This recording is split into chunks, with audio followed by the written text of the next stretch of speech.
Les élections législatives de ce dimanche en Roumanie auront eu raison du Premier ministre Ludovic Orban. Il a démissionné ce lundi après le revers électoral subi par son parti libéral pro-européen, arrivé derrière les sociodémocrates du PSD. Son parti devrait néanmoins rester au pouvoir par le jeu d'alliance, d'autant plus que le PSD a déclaré à Euronews qu'il ne s'associerait pas au parti nationaliste AUR. Ce parti semble avoir une position politique qui ne correspond pas aux valeurs européennes et qui ne correspond pas à l'idée d'une Roumanie membre de l'Union européenne et de l'OTAN. L'AUR ne respecte pas les piliers essentiels de notre développement, alors je peux vous donner une réponse ferme, c'est non. Le départ du Premier ministre devrait faciliter les négociations entre les libéraux et les réformistes d'une jeune alliance de centre-droit, l'USR+.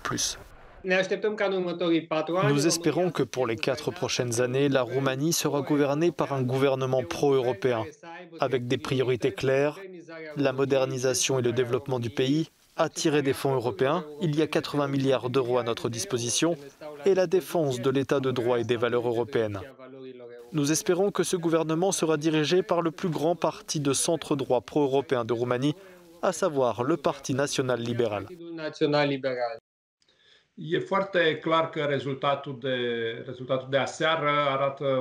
résultat du vote montre clairement que l'USR+ a reçu un mandat des électeurs pour construire une majorité réformatrice. Si l'on regarde les résultats et les partis qui ont remporté des sièges au Parlement, il est très clair qu'il ne peut y avoir de majorité sans notre parti. C'est le message que les électeurs ont envoyé aux responsables politiques. Nous devons faire partie de cette majorité en raison de notre programme de réforme.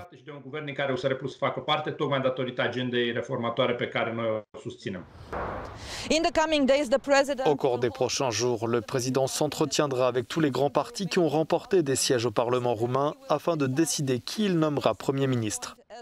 D'ici la fin de l'année, la Roumanie aura un nouveau gouvernement.